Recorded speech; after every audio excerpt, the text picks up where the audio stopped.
Raila Odinga alichukua wadhifa wa waziri mkuu mwaka 2008 baada ya kutiwa sahihi kwa mamana wa kitaifa baada ya uchaguzi mkuu wa mwaka 2007 uliokumbwa na utata. Wadhifa ambao ameushikilia kwa miaka 5 iliyopita. Akibuni serikali ya mseto na Rais Mwai Kibaki ikileta pamoja pande za vyama vya ODM na PNU. Odinga ni miongoni mwa waliojitosa kwenye kinyang'anyiro cha ikulu cha mwaka huu.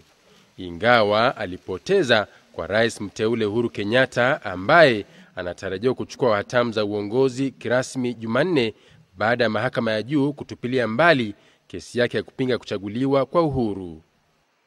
I however express my dismay that contrary to the expectations of Kenyans, we witnessed the failure of virtually every instrument the IEBC had deployed to ensure free, fair and transparent elections.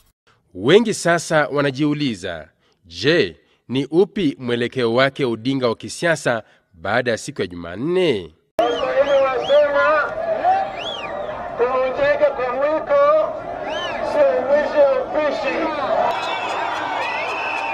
Ingawa kuna wale wanaoshikilia kuwa siasa za Kenya hazitajiki bila jina lake Raila Odinga kuwepo kutokana na mchango wake wa kupigania demokrasia katika historia ya siasa nchini, kuna wale wanaoonelea kuwa sasa umewadia wakati wa Odinga kutia kikomo safari yake ya siasa.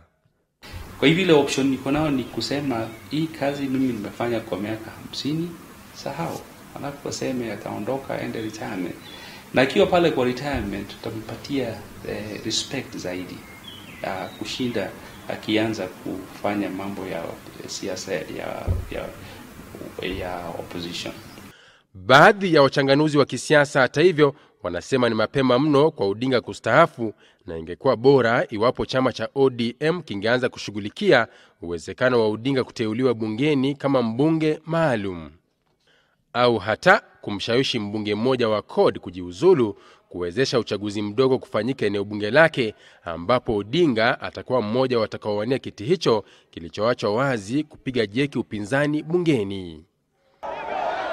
Yesu alisulubishwa miaka 2013 iliyopita, lakini Yesu alikufa, yuko hai.